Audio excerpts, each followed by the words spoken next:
नमस्कार विद्यार्थी मित्रांनो. यशवंतराव चव्हाण मुक्त विद्यापीठाच्या ऑनलाईन असाइनमेंट सबमिशनसाठी कशा पद्धतीने किंवा त्याची प्रोसिजर काय आहे तर ही आज आपण समजावून घेणार आहोत. मी प्राध्यापक रामदास लाड आपला सर्वांचं या व्हिडिओमध्ये स्वागत करतो. आणि आता प्रत्यक्षपणे आपण कशा पद्धतीने ते अपलोड करायचे किंवा त्याचे पेजेस कसे डाउनलोड करायचे या संदर्भातील सविस्तर माहिती जाणून घेऊया. तर सर्वप्रथम होम असाइनमेंट तुम्हाला डाउनलोड करून घ्यावे लागतात त्याचे प्रश्न मिळाल्यानंतर तुम्हाला त्याच्यासाठी पेजेस जे आहेत तर ते डाउनलोड करावे लागतात आणि त्या पेजेस वरती असाइनमेंट लिहून त्या अपलोड कराव्या लागतात, म्हणजेच सबमिट कराव्या लागतात. तर ही सविस्तर प्रोसिजर आपण या ठिकाणी पाहणार आहोत.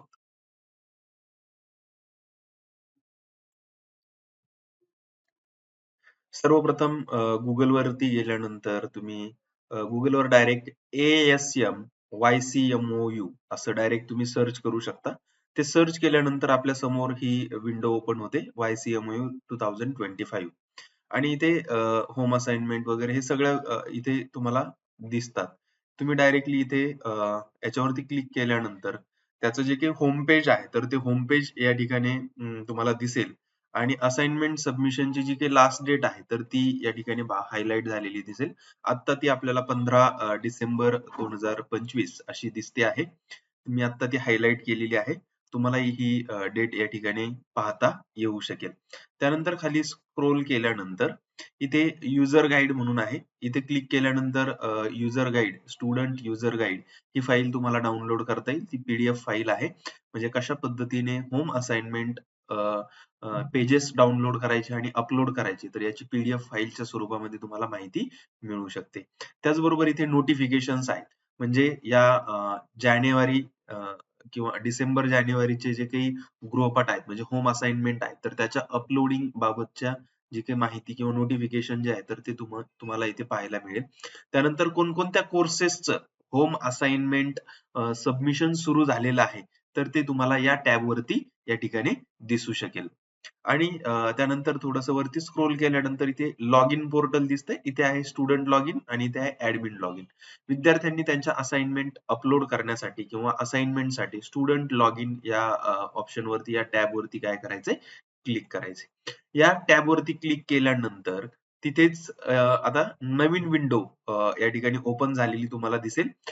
OASIS म्हणजे ओएसिस म्हणजे online assignment submission and information system ज्याला म्हटलं जातं. आता हॅव यू ऑलरेडी रजिस्टर्ड तर जे MBA च्या सेकंड इयरला असणारे विद्यार्थी आहेत तर त्यांनी ऑलरेडी रजिस्टर केलेलं आहे. आणि MBA च्या फर्स्ट इयरच्या फर्स्ट सेमिस्टर मध्ये जे आहेत तर त्यांना मात्र नव्याने रजिस्ट्रेशन करावं लागेल. म्हणजेच जे नवीन विद्यार्थी आहेत तर त्यांनी इथे नो म्हणायचंय आणि जे सेकंड इयरचे विद्यार्थी आहेत तर त्यांनी इथे यस म्हणायचंय आणि पुढे प्रोसीड करायचं आहे.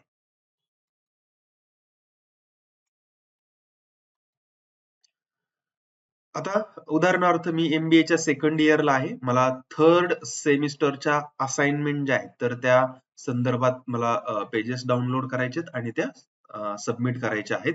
म्हणजे हॅव यू ऑलरेडी रजिस्टर्ड तर मी म्हणणार आहे येस. आता इथे तुम्ही तुमचा PRN नंबर आणि पासवर्ड टाकायचा आहे आणि साइन इन करायचं आहे.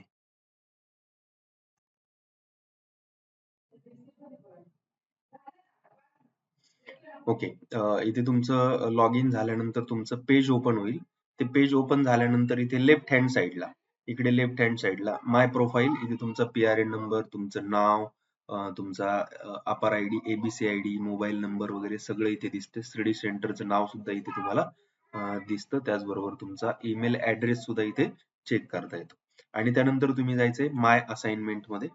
माय असाइनमेंट मध्ये इथे गेल्यानंतर इथे काय करायचंय तर इथे सिरियल नंबर, प्रोग्राम म्हणजे आपल्या कोर्सचा कोड P79 हे सगळं कन्फर्म करून घ्यायचं. पेपर कोड, सब्जेक्ट डिस्क्रिप्शन म्हणजे तुमचे जे काही सब्जेक्ट आहेत तर ते इथे तुम्हाला दिसतील. हे सब्जेक्ट तुम्ही चेक करून घ्यायचे. हे तुमचे सब्जेक्ट बरोबर आहेत का ते पाहायचे. आणि इथे बुकलेट हे डाउनलोड इथे करायचे क्लिक. म्हणजे एकदा तुम्ही ते डाउनलोड केलं की ते बुकलेट तुम्हाला त्याच्या प्रिंट आउट काढायच्यात आणि त्याच्यावरती काय करायचंय तुम्हाला तुमच्या असाइनमेंट लिहायच्या आहेत. ओके.